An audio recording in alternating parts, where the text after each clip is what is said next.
if you find your passion, you're going to have this tremendous energy. It's sustainable energy. But momentum requires you always do the next thing to keep the momentum going. And the reason you get yourself in a passionate place is so that you change your life, and the only thing that changes your life is making a decision. So while you're in this passionate state, that's where you make decisions. You don't make decisions when you're like, oh, I don't know, what do you think? All right, let's decide. If you make a decision in a state without momentum, if you make a decision from a place where there's no passion, you are not going to get momentum. It'll kill momentum. It's decide, commit, and resolve. Some of you, in the past, you've gotten momentum, you've gotten passionate, you've even made a decision, but a decision is the first step. Decision is like a war. I got to do this or that. All right, I'm going to make myself do this. But commitment is when you now, after you've decided, you commit to do this for the long term. Whether it's hard or easy, doesn't matter. You're doing this. It takes it from this moment and it carries it into the future even when things are difficult. And the third state is resolve. Resolve means it's done. It's like, it doesn't even if you took action, it's done inside you, so it's done out there. There's no question whatsoever. Then once you decide, the only way the commitment and the energy and the momentum continues is if you take immediate, massive what, my friends? Massive what? Write down in your notes, massive action is the cure-all. Massive action is the cure-all. If you're having a difficult time with something, your relationship isn't where you want it to be, your finances are not where you want to be, your body's not where you want to be, your business is not where you want to be, you need to take massive action. And if that doesn't work, try something else. If that doesn't work, try something else. Keep going with massive action and you will find the way, because it will give you momentum.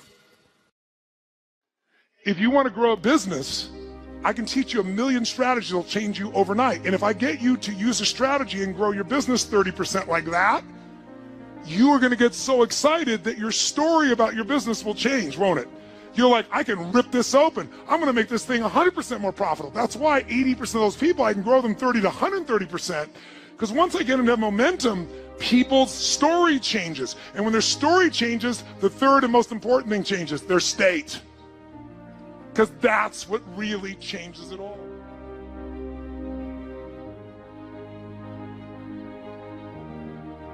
The ultimate question I'm always asking is, how do I help people to break through? The question is, what are you breaking through to?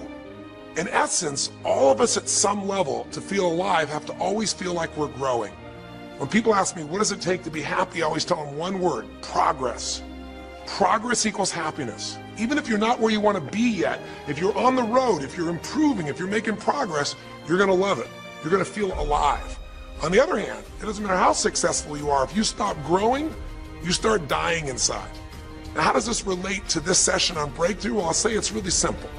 If you and I want to know what it takes to be happy, we have to understand what is our current blueprint of how our life's supposed to be. Now, what do I mean by blueprint? Well, we have a story in our head of how life's supposed to be. Some people's story is you work hard in school, you become really great, you're a nice person, you're a good person, and then you grow up and you take care of yourself and you find the ideal man and you fall in love and you have a white picket fence and you have 3 perfect children and you live happily ever after.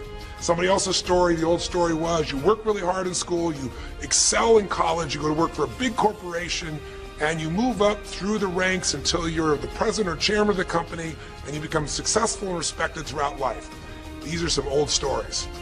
Obviously, the stories that we hear today of what people's lives are supposed to be like are completely diverse.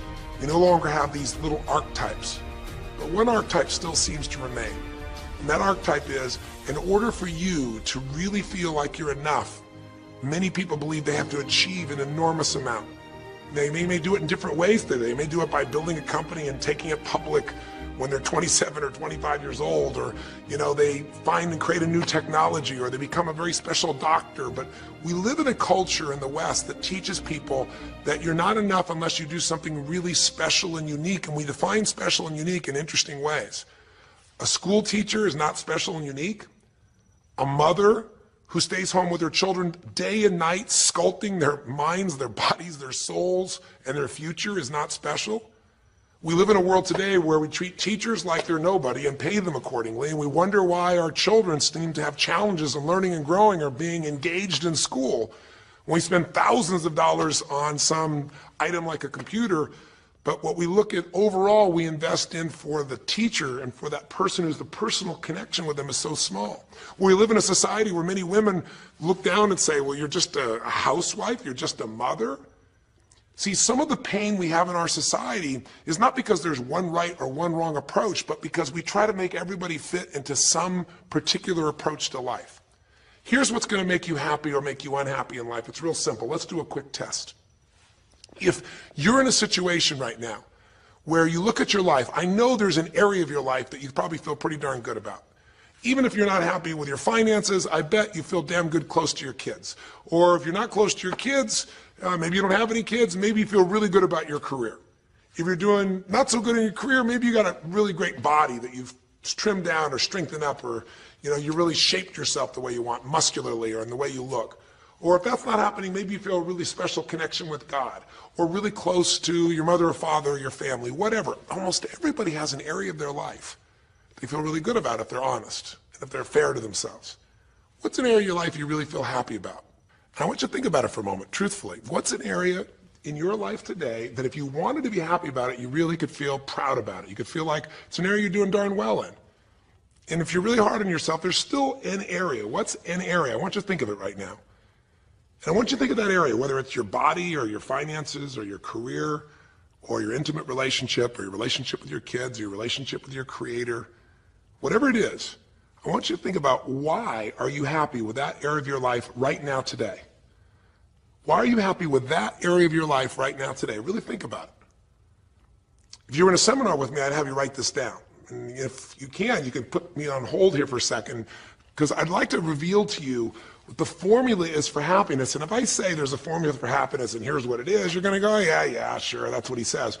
But if you put down the answer and we can see the formula is real without me telling you what it is, you get to look at your own life and say it matches. You're going to know this is right. So you could stop this right now if you want, put me on hold, and just write down what's an area of your life you're really, really happy about, you're really pleased with, or you could be if you wanted to focus on it. And why are you happy with that part of your life right now? Even if you're not happy with everything, what's the area you're happy with and why? Put me on hold right now, or if you're not going to do that, just think for a moment. Why? Specifically, be real. Why? Now, when I ask this, if you turn me back on now, if I ask this of an audience, I'll have people write this down for a few minutes, and I'll call on people, and I'll say, share with the person next to you first. What are you happy about, and why are you happy in that area? And be specific. And after they share, I'll have people stand up, I'll call on a variety of people, and I say, ma'am, tell me, what are you happy about? And she'll say, well, honestly, I'm really happy with my body. She goes, I never thought I'd say that, but I used to be so unhappy with it, and I did some things, I pushed myself through, and now I exercise regularly, and I'm not perfect, but I feel fit, I feel strong, I feel energetic, and that's really, it just feels good to me. Now, I say to everybody, I'm now going to show you what the formula for happiness is, and it's real simple. I want to reveal it to you so you don't ever forget it. Whenever you're happy with an area of your life, it's because right now, your current life experience, I call it your LC, your life conditions, the conditions of your life conditions in that area match or are equal to your blueprint, your story, your belief about how life should be in that area. So this woman says to me, I'm really happy with my body because it's not perfect. Her blueprint is I don't need to be perfect, but it's so much better than it was. I'm fit and I'm strong and I have this energy. Her mental blueprint says I should be fit, strong, and have energy. I don't need to be perfect, but I should be that way. Well, when my life, my body matches how I think it should be, I feel good about my life. I'll ask somebody else. I'll say, tell me an area you're happy with. Someone else will say, well, I'm really happy with my career. And why? Well, I'm doing better than I even thought I would be. I'm ahead of the schedule of where I hoped I'd be at this stage. I'm working at this level in this company, and I have these skills and this ability, and it's even better than I thought. Well, once again, listen, this person's happy with this area of their life because their current life conditions in the area called their career are even better than they expected they would be, better than their blueprint, better than their belief of how it should be. If it's really better, you tend to be over the moon. One woman would say, you know, I gotta tell you, I said, I'm the happiest I've ever been in my whole life. How come? She goes, because I have this man in my life and I'm in love with him and he loves me and I can be myself with him. And we have this incredible intimacy and this passion and we want to be with each other all the time. And I never get bored with him. Well, what's her blueprint? You want to be with somebody that you can have total intimacy with, somebody who you love and loves you. Those are part of her rules, her beliefs of how it should be. She said, you know, it needs to be, I never want to be with anybody else. I want to be with them every moment. Her blueprint about how life should be and the way she lives, her relationship's even better than she hoped. When it's better than you hope, you're going to be totally excited. So think about this then. What's an area you're not happy with? Let's see if we can find the formula for unhappiness. If the formula for happiness is to be able to meet your expectations or exceed them, that really makes you excited, but to be happy, you got to at least meet it. It doesn't have to be perfect. But if you generally are meeting what you expect you want from your life in that area, you feel good. Life conditions match blueprint, feel good. So what makes you feel bad? What creates pain, stress, frustration? Real easy way to figure it out. Answer this question. What's an area of your life you're not happy with? I mean, be honest with yourself. And even if your life is great in all kinds of ways, I'm sure there's an area you'd like to improve. Anybody who's honest, if they're doing great in their career, very often they don't take care of their body so much. If they're really focused on their body, you know, very often they find themselves in a position where they're not spending enough time with their kids. Or if they're spending time with their kids, their intimate relationship's not doing so well. Because it's the nature of human beings to focus on areas they feel comfortable with and strong in and give those time. And the areas they don't feel so strong and they go, I don't have time for it. What they're really saying is, I don't feel very competent in that area. So what's an area of your life that you are not as happy with? I mean, it's healthy, honestly, to look at areas and say, I don't like it, I want more. This whole concept of a breakthrough is about how do I close the gap between where I am right now and where I want to be. That's what we're here to do. It's like, here's where I want to be, here's where I am. It's healthy to see there's a gap. That makes me have this hunger, this drive to grow, to feel alive, to expand as a human being. So is it your body? Is it your finances? Is it your career? Is it your spiritual life or lack thereof in terms of feeling connected in that area? Is it your kids? Right? What's the area? What's the area that's not where you want it to be? And then answer for a moment, why aren't you happy with that area of your life right now? Why specifically today are you not happy with that area of your life at this stage of your time of your life? Again, you can stop this and write it down. Might be useful for you. Or if you're going to keep it running, you can stop it and you'll turn it right back on and I'll kick into it. Do that now. Or if you kept it running, then I'll give you what happens. I have people write this down and they don't like this exercise so much. Well, I don't like my body, or I don't like my finances, I don't like my career, I don't like the person I'm in a relationship with, I don't like myself the way I'm in relationships. Why? And they write it all down. Have people share back and forth. I call on people and the lesson's pretty clear. I tell people in advance, here's the formula for unhappiness. I'll show you before you do anything else. When your life conditions, the way you're living your life today, does not match, it doesn't equal your blueprint, your story of how it's supposed to be, then you're going to have disappointment, frustration, or pain. If your life is way different than the way you think it's supposed to be, you can have enormous pain. If it's a little different, you might feel stressed. Make sense? So people stand up and they say, tell me, what's the area you're not happy with? And the person says, well, I'm really not happy with my finances. And I go, why? And they say, because I'm doing worse now than I was 5 years ago. I made mistakes in the market, and at this stage of my life, I should have this much money, and I don't have it, and I don't know how to change it, and it's making me crazy. And why are they crazy? You say, well, because they don't have their economic needs met. No, you cannot have your economic needs met, and you can still be okay. But when you have an idea, this is what my need is, and I did the wrong thing, my life doesn't match how I'm supposed to be, that's when people get a little crazy. See, think about it. If you grew up taking care of folding your own clothes, making your own meals, going to the store, doing the grocery shopping, cleaning the bedroom, cleaning the house, vacuuming, taking out the trash, and you did that your whole life, then if you have to do that later on, you don't feel like you have economic pain because you don't have a maid.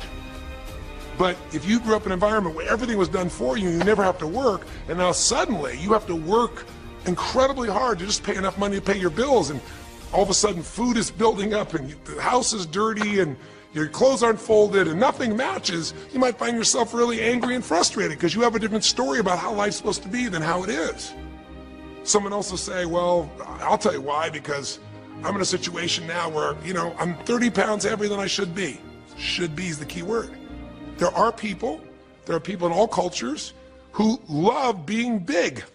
There are people that will walk around and someone else might think they're massively overweight, but they're going, I own this, honey, and they really, truly, they match their blueprint. Big is beautiful, because their idea is big is beautiful. I'm big, that's beautiful, matches my blueprint. Rock and roll, I'm happy as can be. Somebody else can look like a twig and be stressed out saying, I hate my body, because their blueprint says I should be the skinniest thing on earth and I'm not skinny enough. Am I making sense? When your life conditions don't match your blueprint, you're going to have pain. But here's when you suffer. When I ask people, who here has been through the dark night of the soul?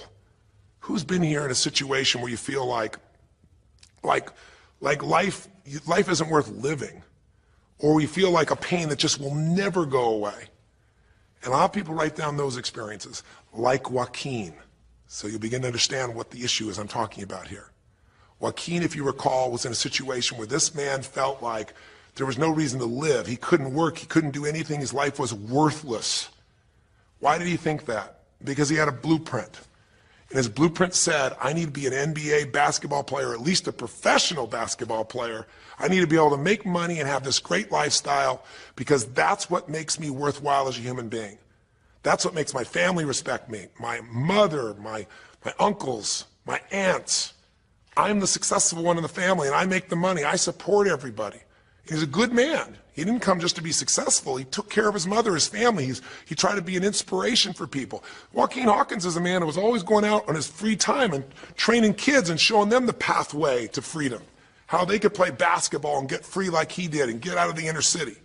So this man was not a selfish man, but he knew this is the way to be worthwhile. This is the way to be able to give to people. This is the way to take care of your family. And all of a sudden, one night, what happened? That way was taken from him. He has a stroke. And in the middle of the night, his life conditions make it impossible to be who he has to be, or he feels like he's worthless. You get it? We have an identity. We have a story of how we're supposed to be. And if life somehow gets in the way of that story, we feel pain. But if we feel we have no control, that's when we go into suffering. See, it's one thing to say my life doesn't match my blueprint, I got to lose weight. That might stress you out. Or my life doesn't match my blueprint, I'm not in a relationship, I got to get in one.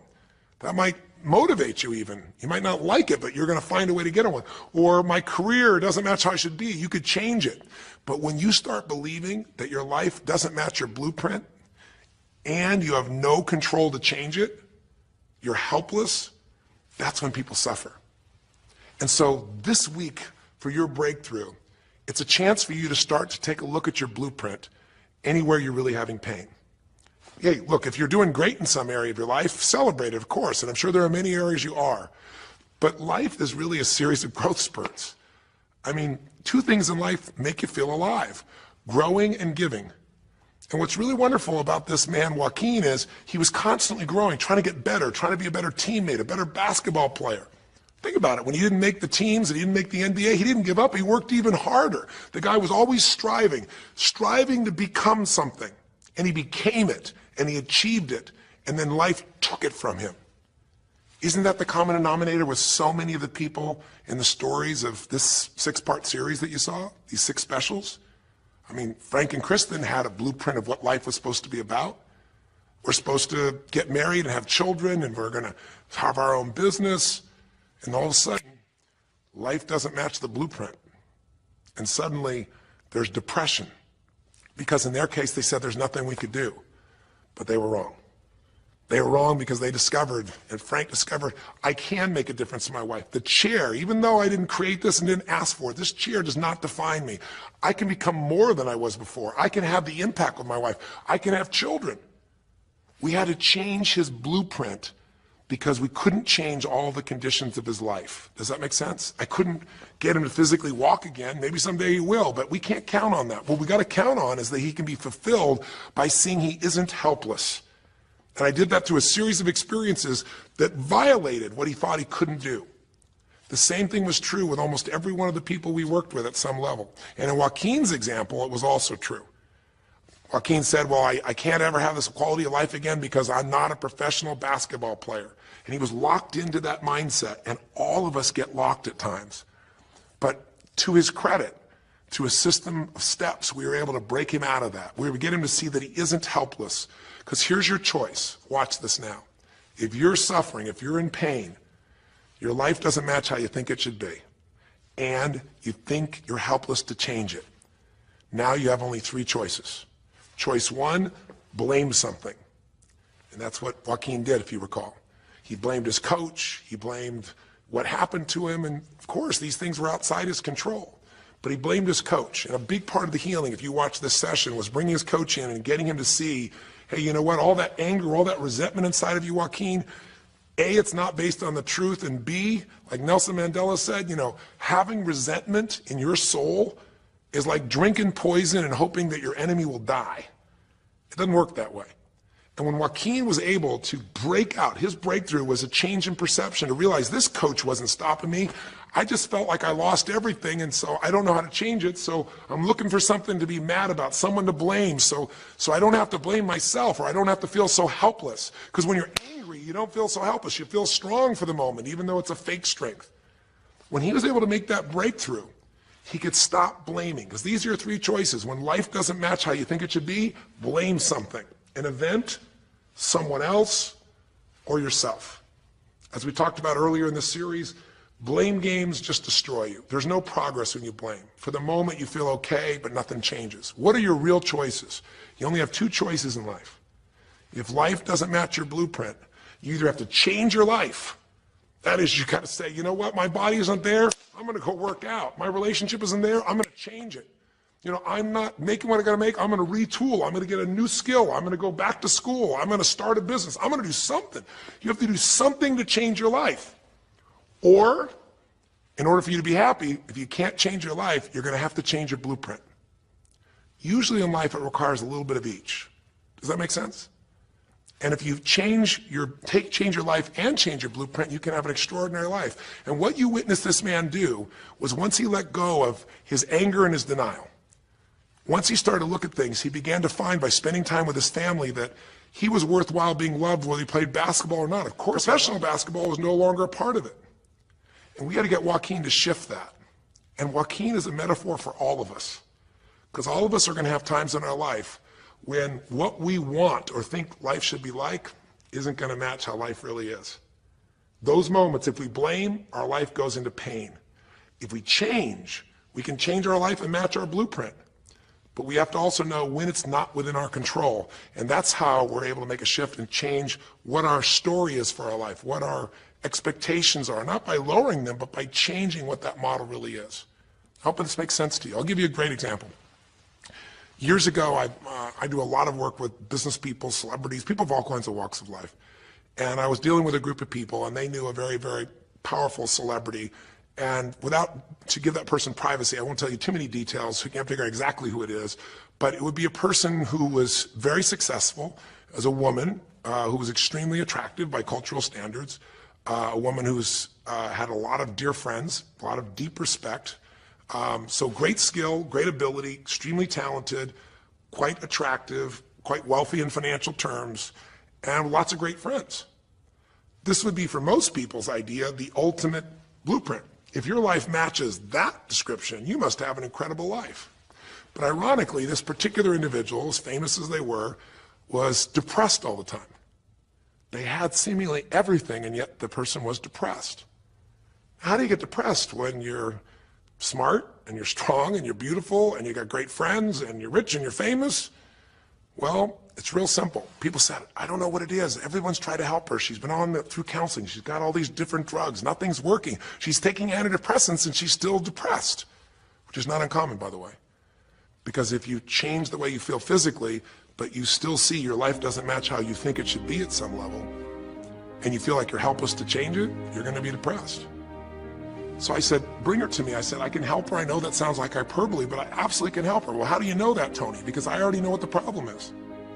I know if someone's depressed, it's because they feel helpless because their life doesn't match how they think it should be. I just don't know what her blueprint is, but we'll find out what it is, and we'll either help her change her life or we'll help her change her blueprint, or both. Long story short, and very quickly, I'll tell you the core of it. She came to me and she spent maybe the first half an hour telling me, apologizing, saying, I know I should be happier. I know it's silly for me to be depressed. I don't know why I'm so depressed. I know I should be grateful for what I have, and I am grateful. And it was all these reasons why she knows she should feel good, but still didn't. And I tried to finally explain to her, listen, I don't care about that. I care about you. The fact that you're not happy has nothing to do with what you have or don't have. The fact that you're not happy is that your life doesn't match the way you think it should be. And you have some idea of how you think it should be. And worse, if you're this depressed after all this time, you feel like you can't do anything. You have no power to change it. You feel helpless. And she looked at me in a certain way, and I said, so what is that? What did you want your life to be like? She goes, well, it sounds stupid. I said, it's not gonna sound stupid to me. She said, well, I don't know. I just always, since I was a little girl, dreamed that I would be married and I would have 3 basically perfect children, and they would love me totally, and I loved my husband, he loved me. And I said, okay, so how's that working for you so far? And she said, well, I think you know, she's a pretty famous person. She said, I'm divorced twice, I have no children, and I'm now X age. And to give you a clue, that age would be an age where having a child, your own natural child at least, barring a medical miracle, is not going to happen. So I said to her, well, why don't you just adopt? She goes, no, that's not it. And so what I had to dig under is, remember we talked in one of the earlier sessions about there's the surface problem and then there's the deeper desire or need. So I said to her, I said, well, what if you couldn't have the husband but you could have the kids? And she smiled and she said, I'd take that. I said, well, why not adopt a kid? She goes, no, it has to be my own blood children. So I kept digging to find out what was behind her blueprint. Because your blueprint is just a projection of what you think you need to be happy. But as human beings, we're notoriously ineffective at knowing it's going to make us happy. So much that we think we're going to make us happy, we get there and we go, is this all there is? So many things that we think are going to make us miserable and we can never deal with, we go through it and we can handle it. We're not good at projecting these things. All kinds of studies will show this.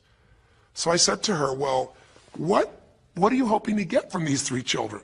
Why do they have to be your blood children? And she finally said, well, if they're my blood children, I know they'll always love me. They'll never leave me. What was she looking for?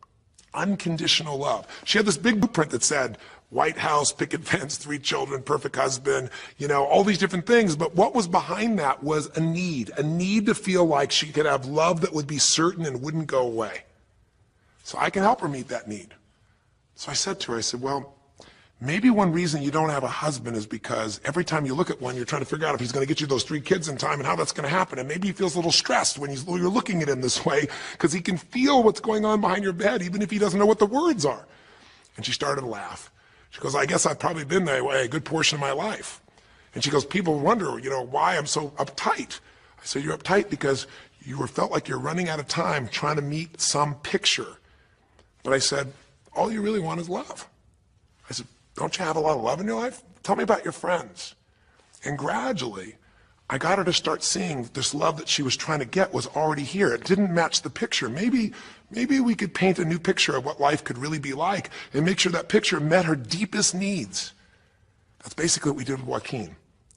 Joaquin wanted to be a professional basketball player because he loved basketball, yes, but also because he wanted to be that man who was a leader. He wanted to be the man who was the good man. He wanted to be the one who brought energy to people. He wanted to be the man people would look up to. He wanted to be the man who could take care of his family in style, all of his family, not just his daughters and his wife, but other people as well.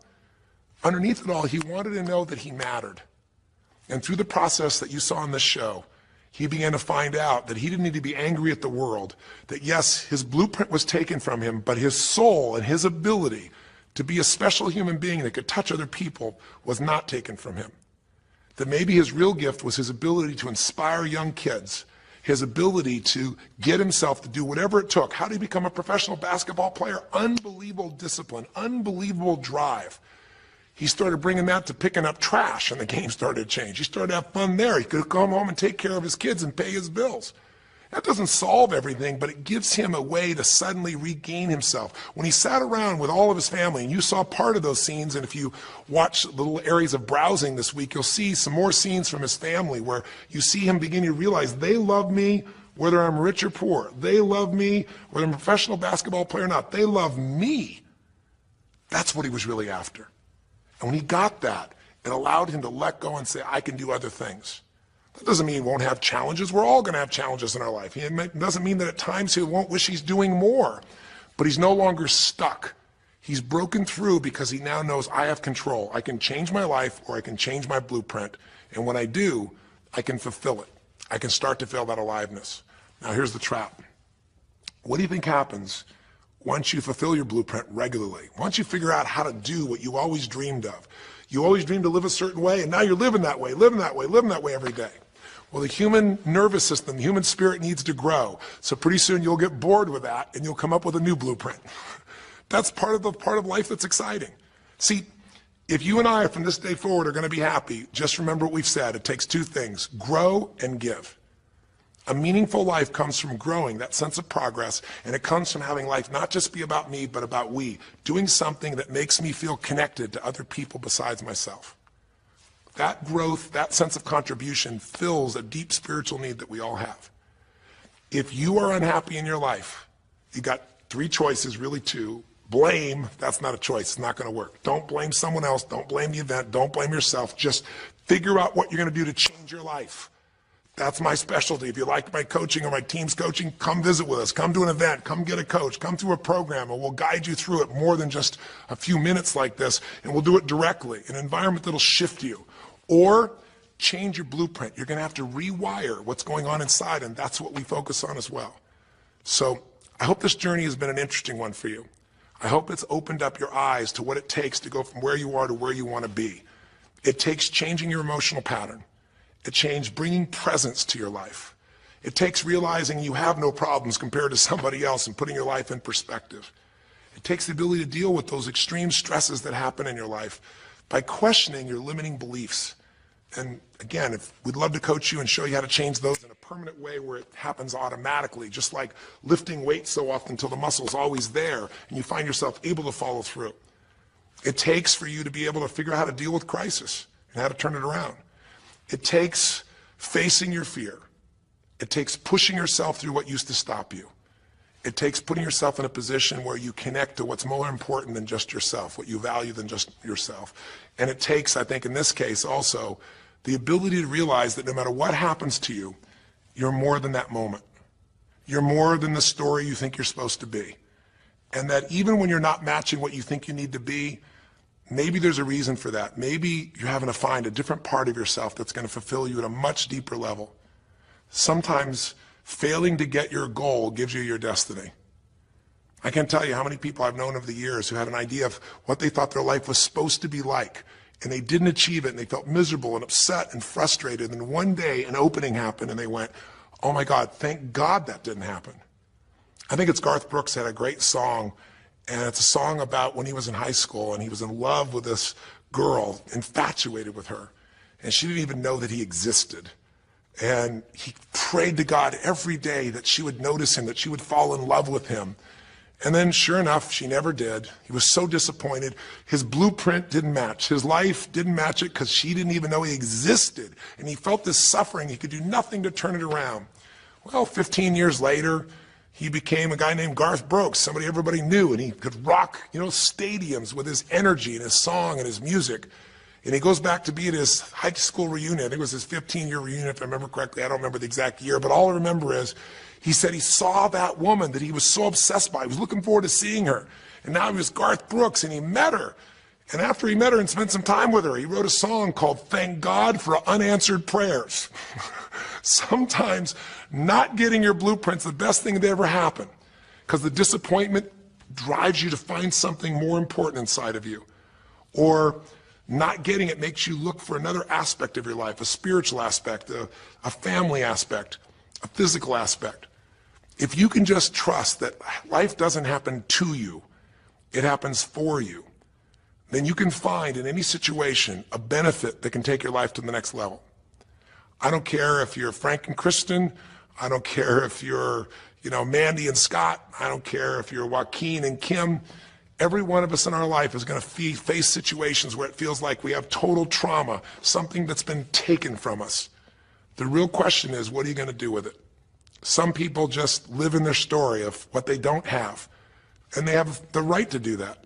If Frank and Kristen lived in pain and felt bad, we'd all say they have the right to do it. It's the difference between what you have the right to do and what you deserve to give yourself and others. We have the ability to transcend whatever happens to us. There's something called post-traumatic growth. Very few people know about it.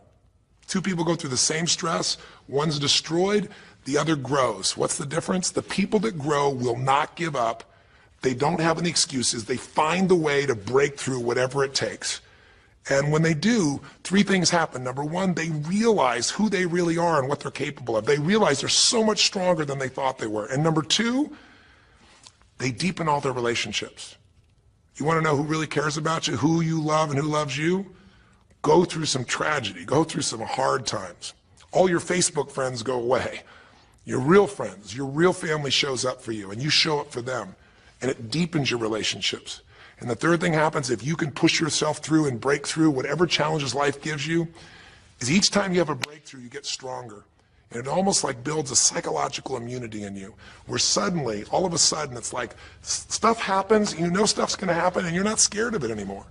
Because after you've been through a stroke, after you've been through, losing the use of some of your body, your senses, after you lose a family member, and you break through to that, you get to the other side, it's like, give me your best shot, life.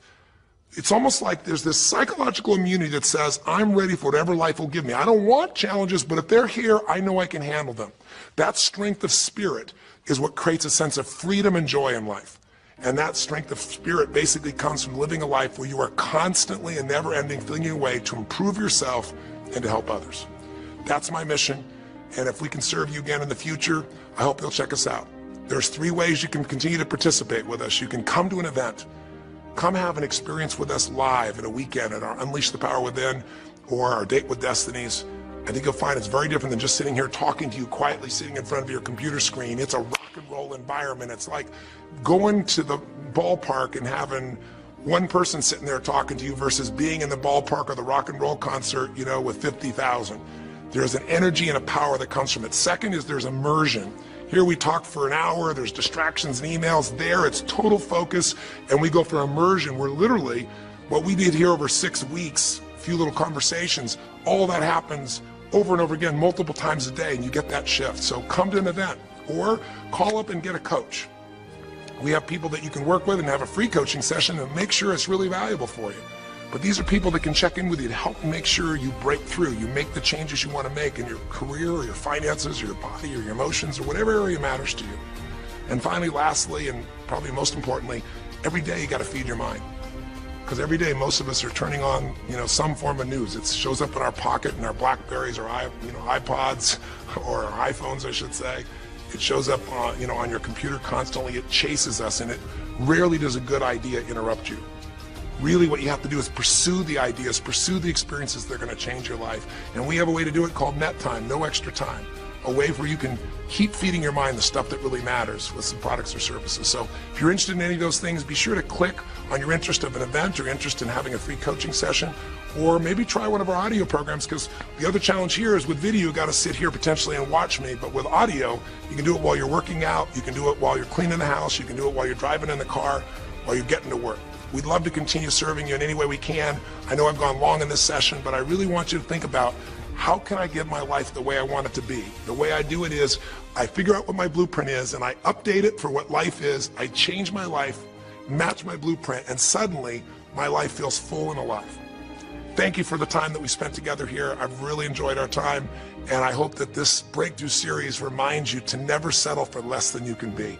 Never settle for less than you can give or you can share. Live strong, live with passion, and God bless.